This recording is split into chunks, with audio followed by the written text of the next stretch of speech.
Tepuk tangan yang meriah untuk Jeliani. Luar biasa, saya pernah ketemu di Jeliani itu waktu. Foto dulu ini ngejebak toh. Yang ngejorokin. Ya. Ya. Siap, 1, 2, 3. Penjebak dia, Pak. Baik, kita masih ada 2 sesi lagi. Mungkin biar agak refresh sedikit, boleh kami minta hadirin semua berdiri dulu. Oke. Berdiri. Joget ya. Berdiri dulu. Stand up, rise. Oke. Kemudian saya minta lihat ke sebelah kanannya semua. Kanan. Nah. Oke, hadap kanan. Nah, pegang bahunya kanan, dijigit bentar boleh. Kasih musik dong. Ayo. Spa sebentar lah. Biar nggak pegel-pegel. Banyak ada orang imajiner aja nggak apa-apa. Oh, imajiner.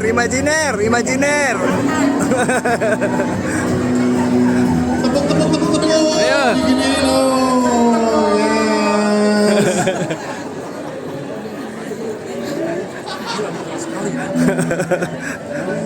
Oke, Ayo. balik kiri.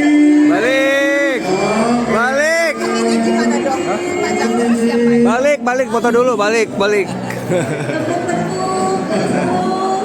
Tolong kepalanya jangan dipijit ya. Tepuk. Oke. Baik. Sudah. Oke, silakan duduk dulu Mas ya. Kembali semuanya ya. Kembali ya, dinikmati sama kopinya dari minum. Materinya luar biasa, udah siap menerima dua materi lagi. Baik. Untuk selanjutnya, pertanyaannya. Selanjutnya kita ada inspirational guest speaker sesi 1. Dan guest speaker kita pada hari ini adalah Anbita Nadine Siregar. Kepada Anbita Nadine Siregar, dipersilakan.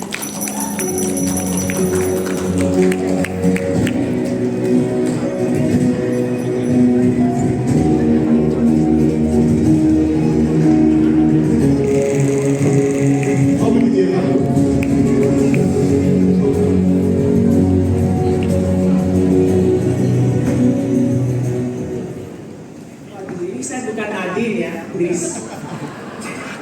MC, itu sebetulnya saya diberi tugas untuk memperkenalkan beliau. Selamat siang, luar biasa sudah di jam 12 masih hadir semua. Halo.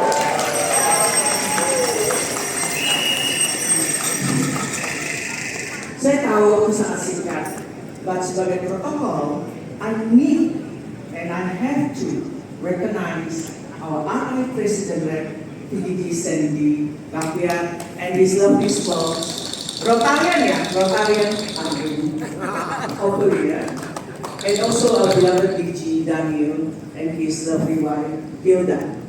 Para PDGs yang saya hormati dan juga incoming district leaders, DGE, DGN, dan juga DGND, and terutama fellow Rotarian yang saya cintai.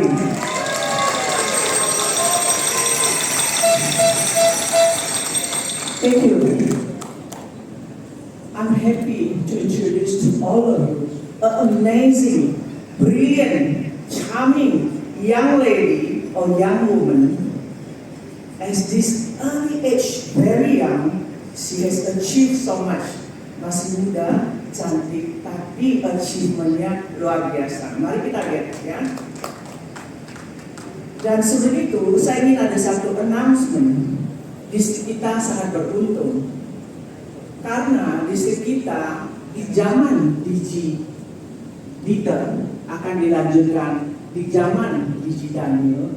Distrik kita mendapat kesempatan untuk berkolaborasi kerjasama dengan Generation Goals, ya, yaitu Global Grant mengenai VTT yang sudah di-approve oleh Rotary Internasional.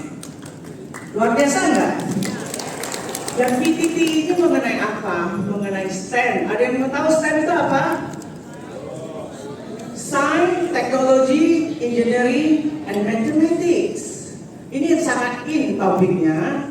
Dan distrik kita beruntung dan akan diimplement di Januari 2026. Nah dengan itu, satu hal lagi saya ingin announce bahwa wanita cantik ini diundang oleh Rotary Internasional untuk berbicara di Rotary Convention Houston. Tangan. Jadi bukan hanya untuk di DC Conference di Jidani, di internasional juga. Dan beliau mengatakan bahwa waktu dia bicara dia sangat bangga. Kenapa? Karena audiensnya itu orang tua semua katanya. Okay, Nadine Siregar. She's an impact-driven leader with strong foundations in computer science and social entrepreneur and combining technical expertise with cross-functional leadership. Luar biasa kan? She is a co-founder of the Generation Goals, yaitu Yayasan Generasi Maju Berkarya. She's also the CEO. Wah, umur 23 jadi CEO ya. CEO tugasnya apa? She led teams to design and execute inclusive STEM yang tadi di-mention mengenai STEM education betul, dan juga program and reaching more than 50,000 youth. Very. So her audience is 50,000 youth. Beautiful Nadine.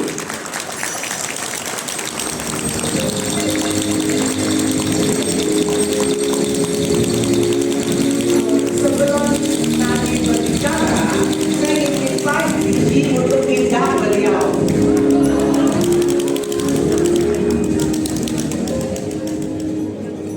Didi silakan.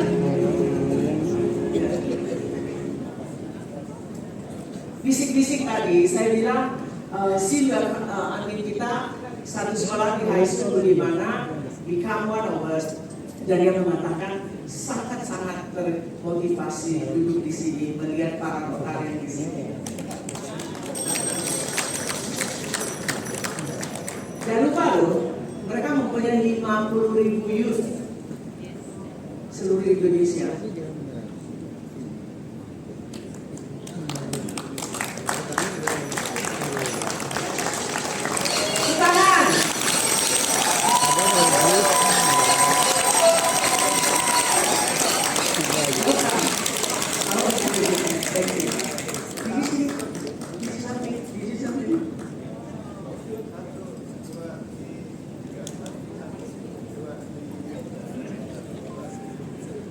The floor is yours.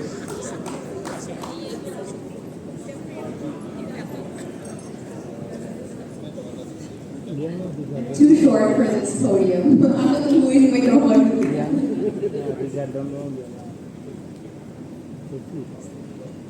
Halo semuanya, halo fellow Rotarians.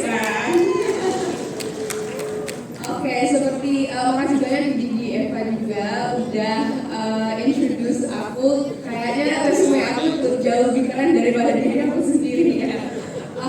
Tapi yang PDD Eva bilang sebenarnya ini Rotary Conference kedua aku. Jadi aku pernah juga jadi speaker di Rotary Conference di Houston di 2022. Ya. Oke, jadi aku senang banget sih bisa bergabung sekali lagi sama kalian semuanya, dan sekarang udah bisa jadi Rotarian resmi ya. Dan terima kasih juga udah undang aku sekali lagi. Oke, next slide please. Oke, perkenalkan, aku Nadine. I'm Nadine. Hello, so nice to meet you all. Jadi sekitar 7 tahun yang lalu, aku masih kerja sebagai engineer di Jakarta. Seperti Eva bilang, aku dulu kerjanya di Gojek sebelum jadi Goto, sebelum punya kantor yang besar, kita sebenarnya masih di Kemang, masih di rumah kecil gitu. Dan aku baru lulus kuliah, yang seperti PDD Eva bilang, aku kuliahnya di Boston. Dan aku masih 22-23 umurnya, so I was still really young in my career. Aku masih a little bit lost. Aku mungkin gak terlalu tahu gimana caranya aku bisa membangun karir aku. I wasn't really sure how to grow my career because I had lived in Singapore, I lived in the US, baru pindah balik ke Indonesia, dan aku sebenarnya gak tahu terlalu banyak orang di sini. So, aku sebenarnya lagi cari role models. Aku punya role model sih banyak, seperti Michelle Obama atau Melinda Gates, tapi itu ya bukan di lingkungan diri aku sendiri kan. Itu kan mereka, they're very very famous, they are not in my inner circle, and aku sebenarnya cari orang yang bisa bantuin aku secara personal untuk jadi mentor dalam career growth aku. Dan itu susah banget, jujur aja, susah banget cari orang itu di dalam lingkungan aku. Dan aku mikir-mikir, apakah ini masalah di hidup aku aja? Is this just me? Like, do I just not have friends that I can look up to? Or apakah ini sebenarnya masalah buat banyak perempuan lain di male-dominated fields? Apakah mereka juga susah nih cari mentor? Next. Nah, can we scroll the thank you? Jadi aku ngobrol nih sama beberapa teman-teman aku juga, dan kita coba ngulik bareng-bareng akar masalahnya. Obviously as an engineer, I really try to figure out the root of the problem. That's how I'm trained to think, right? Dan kita mau mikir atau kita mau ngulik-ngulik, kenapa sih nggak banyak perempuan di dalam bidang STEM? Like, kenapa susah banget nih kita cari sosok role model dalam lingkungan kita? And after we talked amongst ourselves, setelah kita udah berdiskusi bareng-bareng, kita nemuin hipotesis. Dan itu, perempuan gak di-expose ke bidang STEM. Padahal, kalau mereka dikenali ke bidang-bidang ini, mereka pasti excited banget dan pasti lebih banyak yang tertarik masuk dalam industri ini. Yang itu hipotesis kita ya, hipotesis pertama kita. Setelah kita ngobrol bareng-bareng nih dengan teman-teman. Dan untuk tes hipotesis ini, kita bikin program kecil. Kita mau bikin bootcamp untuk anak-anak perempuan, anak-anak SMP SMA yang pas liburan sekolahnya mereka, kita bisa ajarin mereka tentang technical skills. Kita mau fokus ke ajarin caranya coding ke mereka. Next. Dan kita bikin program ini selama 1 minggu di Desember 2018. So this was 7 years ago now, hampir 7 tahun yang lalu. Kita ada 20 perempuan, 20 anak perempuan, dan topiknya yang kita ajarin ke mereka adalah cara bikin website, how to build a website. Nah, tujuannya buat program ini kan untuk ajarin technical skills. Jadi setelah programnya udah selesai, anak-anak perempuan ini yang participate di program ini akan bakal keluar dari program ini dengan sebuah website yang mereka bikin. Dan mereka harus presentasikan ke peers-nya mereka, ke partisipan yang lain. Dan ini program offline. Jadi pas anak-anaknya masuk ke dalam kelas, maybe sometimes they're early, or kadang-kadang ada break dalam kelasnya untuk makan dan ke toilet, kita kan pasti sebagai kakak-kakaknya mereka mau ngobrol-ngobrol dong sama mereka, ya kan? Jadi pas break ini kita yang ngobrol secara informal aja. We just kind of spoke to them like in conversation, and mereka lumayan penasaran tentang experience kita sebagai engineer di Indonesia, di STEM industri di Indonesia. And they were very very curious. Mereka tuh sebenarnya tanyanya kayak, Kak, apa sih produk-produk yang kalian bikin, atau what kind of projects are you excited about, or what have you made? And keren banget, soalnya kan dulu aku kerja di Gojek, jadi sebenarnya aku bisa ambil handphonenya mereka dan aku bisa bilang, oh ini sebenarnya fiturnya aku yang bikin nih gitu. Dan itu lumayan exciting buat mereka gitu. Dan setelah programnya, setelah 1 minggu itu, kita tanya nih partisipan ini, sebenarnya apaan sih yang paling impactful buat kalian selama 1 minggu ini? And of course, gara-gara hipotesis kita, kan kita pasti mikirnya, oh aku kan udah bikin website, aku udah belajar HTML, CSS, cara coding, itu kan pasti yang paling impactful. Itu yang pemikiran kita ya tadinya. Tapi apa yang sebenarnya bilang ke kita adalah feeling of support, feeling of warmth dari kakak-kakak ini, kakak-kakak kita maksudnya, itu sebenarnya yang paling impactful buat mereka. Dan kita sebagai satu tim ini gak nyangka itu yang bakal paling mereka ingat dari program ini. That actually what they need is a support system. It's not the coding skills per se, it's more so the support that they need in order to grow. Dan insight ini benar-benar bikin kita sadar bahwa hipotesis kita itu salah. Ternyata untuk memecah akar masalah dari kekurangan sosok role models, kita harus shift fokus program kita, nggak cuma ajarin technical skills aja, tapi kita harus bikin komunitas yang suportif untuk mendukung mereka menjadi apapun yang mereka mau. Next slide please.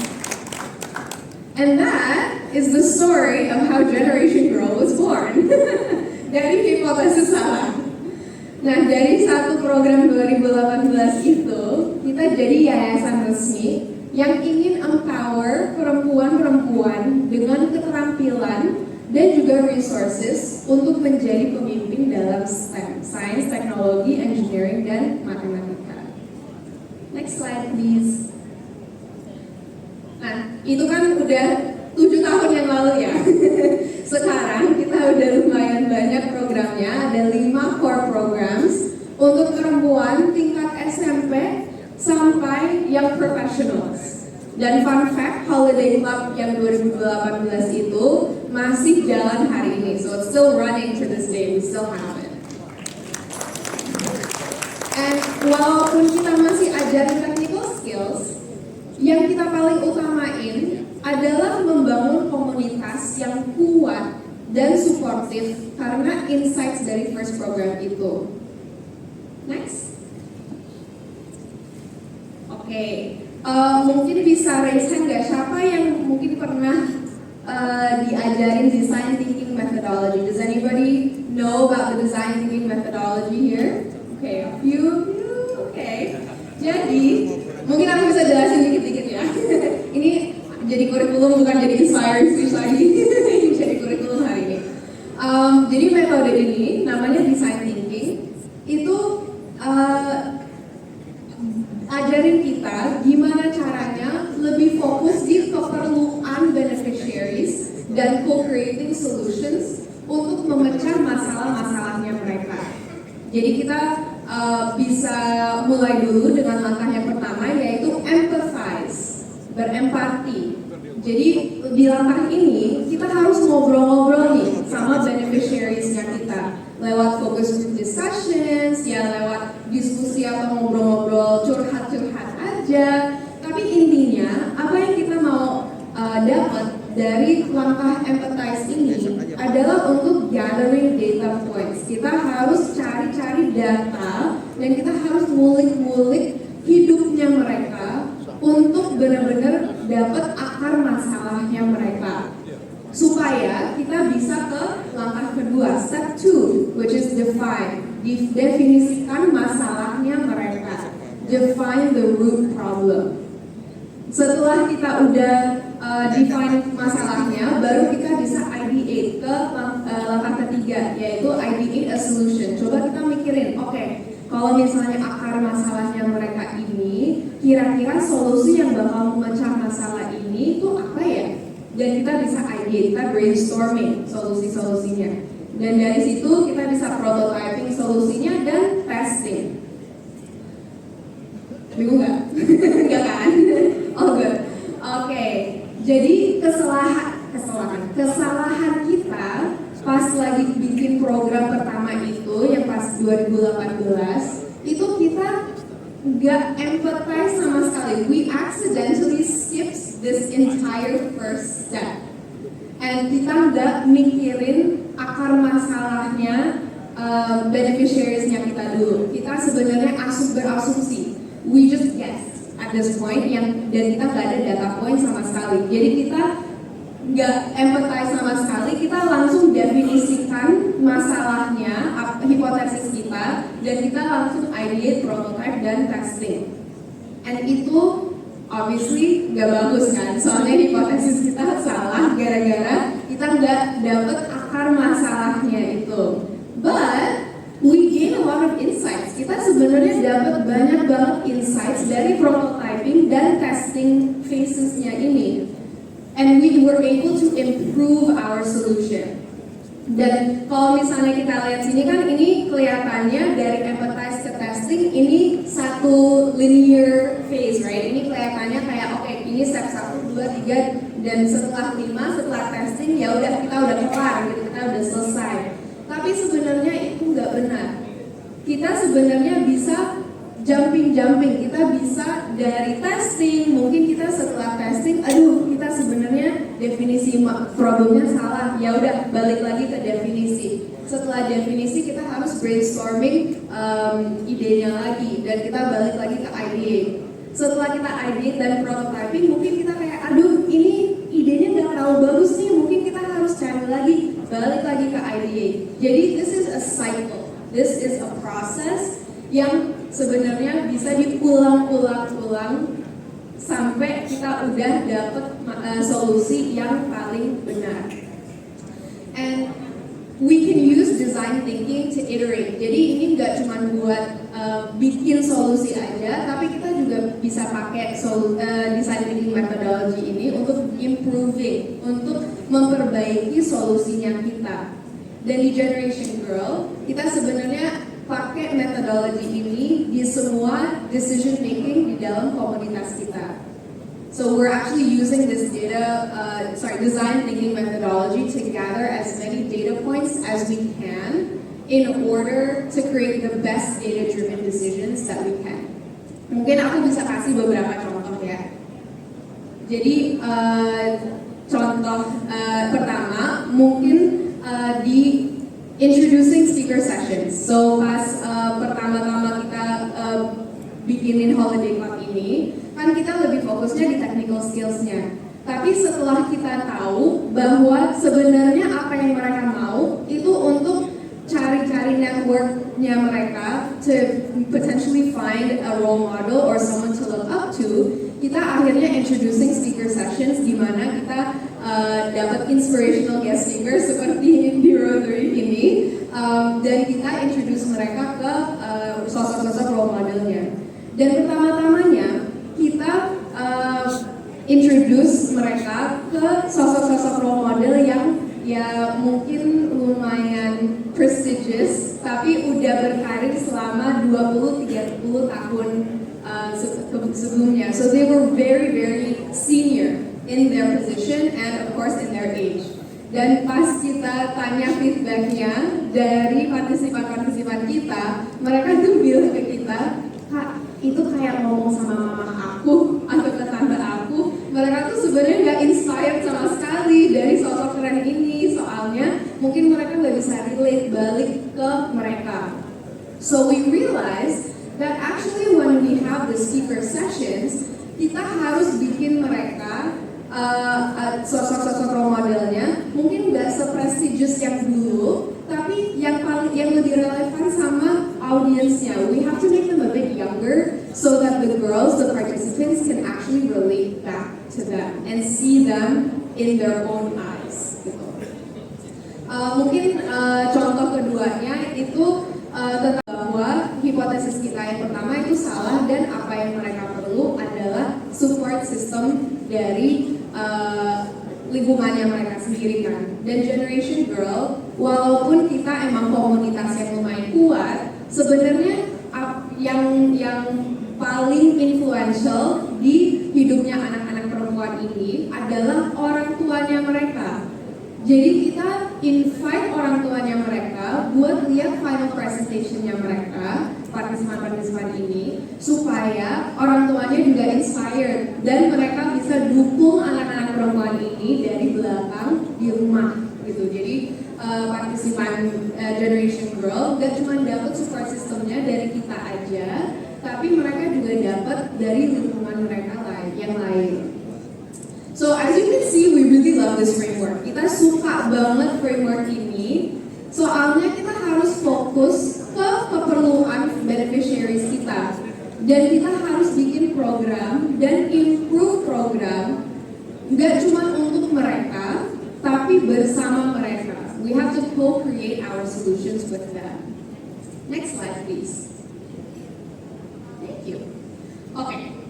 Jadi tentunya kita nggak perfect ya, kita pastinya nggak bisa setiap kali mau bikin decision kita pakai design thinking methodology ini. So we are not perfect by any means and we still get it wrong a lot. Tapi dengan design thinking kita udah berdampak lebih dari 80.000 perempuan di Indonesia, including Jogja. So kita sebenarnya ada lumayan banyak active Generation Girl members, kita ada active Generation Girl chapter di sini juga gitu. Next slide. Nah, ini salah satu leaders kita, community leaders kita yang dari Jogja. Selagi para member komunitas kita melewati fase kehidupan yang berbeda, ya kebutuhan mereka juga akan bergantian dan kita harus beradaptasi sama keperluannya mereka. Jadi kan pas kita mulai Generation Girl, anak-anak perempuannya masih SMP SMA. 7 tahun kemudian ada beberapa yang sekarang mungkin cari lowongan kerja. Mereka mungkin mau masuk ke dalam industri. So sekarang Generation Girl, we are focusing on becoming a bridge. Kita mau jadi jembatan dari pendidikan ke industri. Dan kita mau buka lebih banyak opportunities ke community members-nya kita supaya mereka bisa berkarir di dalam bidang ini. Dan kita tentunya pasti pakai design thinking framework ini. Dan kita akan co-creating solutions dengan semua stakeholder seperti community members kita pasti, tapi juga ada universities dan industry leaders juga yang bakal bantuin kita co-creating solutions supaya everybody can win. Next slide please. Oke, kalau misalnya Bapak Ibu di sini, fellow Rotarians, kalau kalian zong dari tadi dan kalian gak dengerin presentasi aku sama sekali, gak apa-apa. Tapi kalau misalnya kalian dapat sesuatu yang kecil aja dari presentasi aku, mungkin kalian tolong ingetin 3 hal ini aja. So the one slide you should pay attention to is this one. If you have been sleeping this entire time, totally fine. Just remember these 3 things from my presentation. And just side note aja, aku seneng banget sih punya kesempatan bikin presentasi ini. Soalnya ini kesempatan buat aku dan tim aku juga untuk ngereflect balik ke journey kita selama 7 tahun ke belakang.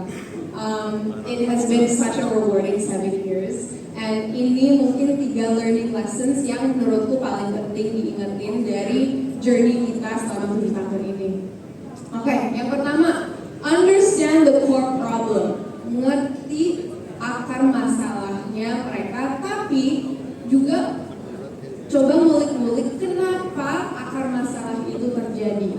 Jadi kita harus benar-benar ngomong sama beneficiaries kita, have a good relationship with your beneficiaries, ngulik-ngulik dan cari keperluannya mereka, understand the why of their problems, and ini bakal membantu cari solusi yang paling sesuai dengan keperluannya mereka.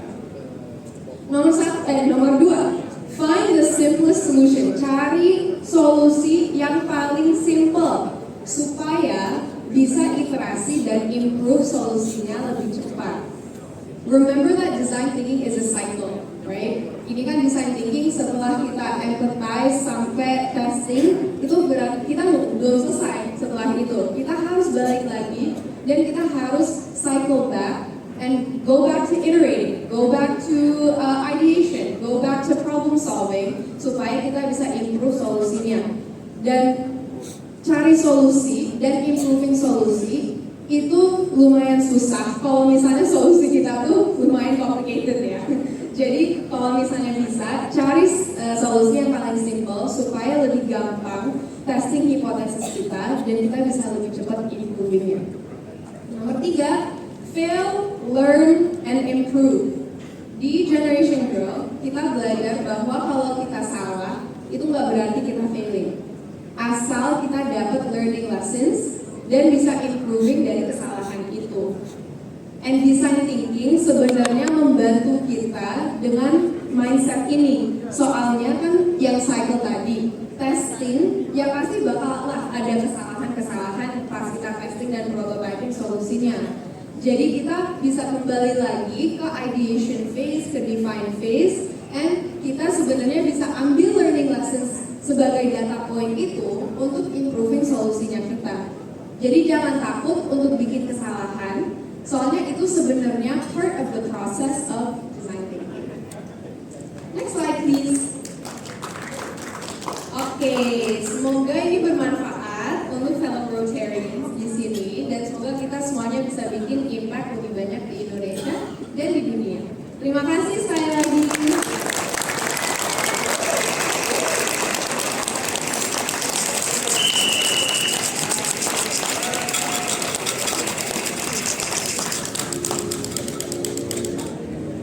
Sekali lagi big applause for Oke, berikutnya kami panggil Didi Daniel dan Pink JFR untuk memberikan tangan kepada Nadine Siregar.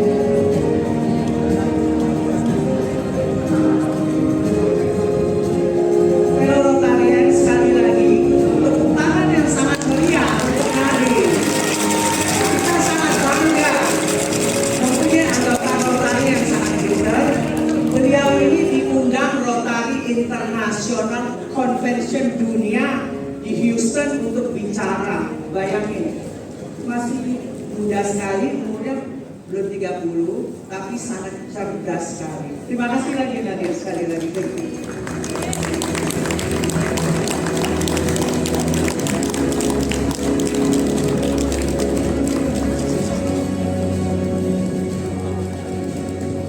Baik, luar biasa. Saudara nanti waktu umur 29 lagi ngapain ya? Saya masih lucu-lucunya. Sekarang udah masih lucu. Saya umur 29 kayaknya masih apa ya? Masih lupa. Tapi luar biasa Nadine bisa sampai pada level saat ini. Kita sangat bangga tentunya menjadi Rotarian. Kita punya anggota yang satu organisasi dengan beliau yang luar biasa. Sangat menginspirasi.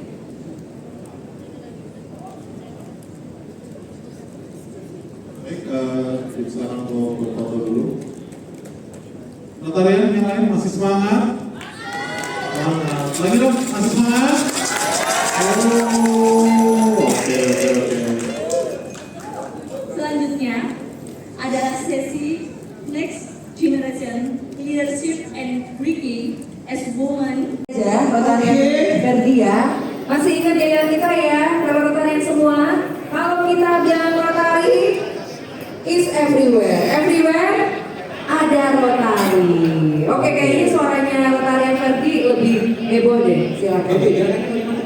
Kalau Rotari tunjukin diri, kalau is everywhere keluar. Oke. Baik, kita coba ya. Coba. Rotary is everywhere. Sekali lagi, Rotary Is everywhere. tepuk tangan untuk kita semua. Baru setengah. Habis itu everywhere ada Rotari. Ya nggak apa-apa, nanti yang berikutnya. Ya, Rotarian Verdi, we have heard insightful thoughts, collaborative spirit, and strong reminders of our Rotary mission to keep making a difference.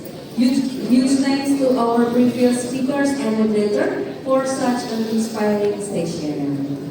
Iya, dan tadi sudah di-mention oleh Rotarian Ferdi bahwa setelah ini generasi yang lebih muda, yang lebih penuh semangat akan memberikan presentasinya, gitu ya.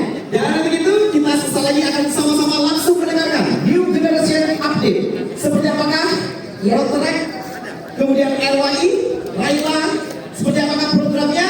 Dan untuk itu langsung saja kita sambut dengan tepuk tangan yang paling meriah. Untuk pertama kalinya kita akan sambut Rotrek Chair kita tercinta PP Andi Gunadi from Rotary Club Palembang. Ada di mana-mana. Ada di mana-mana. Iya, please welcome.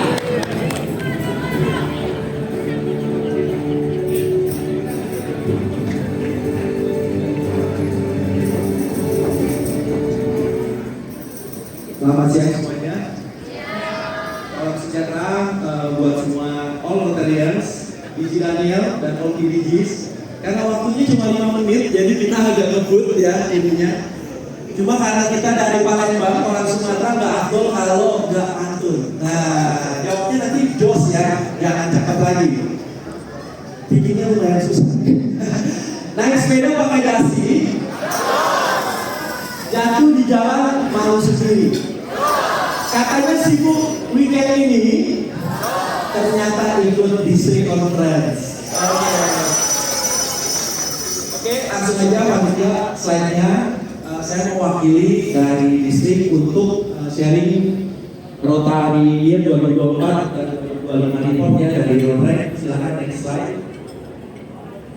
Jadi ini tim kita, ada berempat, ada saya, kemudian ada RR, DRR, V dan API DRR Bernard. Next slide lagi. Ya, ini kita update per Juli 2024. 11 klub Rotrek dan 153 Rotrekters. Tangan dulu buat kita di Juli. Di terakhir kita di bulan April kemarin, next boleh. Ada 3 klub yang baru dan 2 yang terminate, jadi kita surplus 1, ada 12 klub. Tepuk tangan dulu buat kita. Membersnya memang kita masih struggle, challenges dari tadi di atas 150, sekarang sisa 148. Jadi kita agak minus 5 members teman-teman. Gitu. Next lagi. Siap. 1, Ya ini 2, kita say thank you 3. dari teman-teman sponsor Sip. klub. Ada Rotary Club Batam. Mana Batam? Thank you banget supportnya, kolaborasinya. Kemudian Kurang keras, lagi. Klub of Purwokerto. Yeay, selaku sponsor dari Rotary Wisata of Purwokerto. Yang ketiga ada Rotary Club of Tangerang. Ada juga, yeay, thank you. Jadi kemarin baru hadir Rotary Southside Advocates Tangerang. Jadi kita punya 3 Rotary baru, semangat muda yang baru. Next lagi. Ya, ini buat gambaran singkat aja demografi kita, persebaran Rotary Club kita ada dari Medan, Batam, Palembang ya, Jakarta yang terbanyak ada 4, Purwokerto ada 2. Kemudian Yogyakarta ada 3. Belum dipoto bareng Jadi ini. banyak yang masih Siap. mahasiswa. Mantap. Next. Siap. 1, 2, 3. Untuk Sip. yang baru ini Oke. persebarannya ada di Foto. yang di Sumatera, ada di Medan, Batam dan Palembang. baru Ya, semua. yang ada di Sumatera, 1, belum ada 2, klubnya. 3. Ayo kita bisa sama-sama inisiasi untuk menghadirkan yang leaders di klubnya masing-masing. Next. Kemudian ini di Jakarta tadi ada 4, ada LSPR Jakarta, ada Jakarta Sentral, Rotrek yang di Tangerang, kemudian ada Club of Semanggi. Di Jawa Tengah ada Purwokerto ya, ada Aksa Karsa di Purwokerto. Kemudian yang di Jakarta ini tadi yang di Jogja ada Malioboro, Tugu. Kemudian on proses charter ya, doakan ini nanti di semester 2 kita ada Rotary Club of Akbidio dan juga Jogja Istimewa. Tepuk tangan nih, doakan aja kita bisa hadir. Kalian boleh siap kami persilakan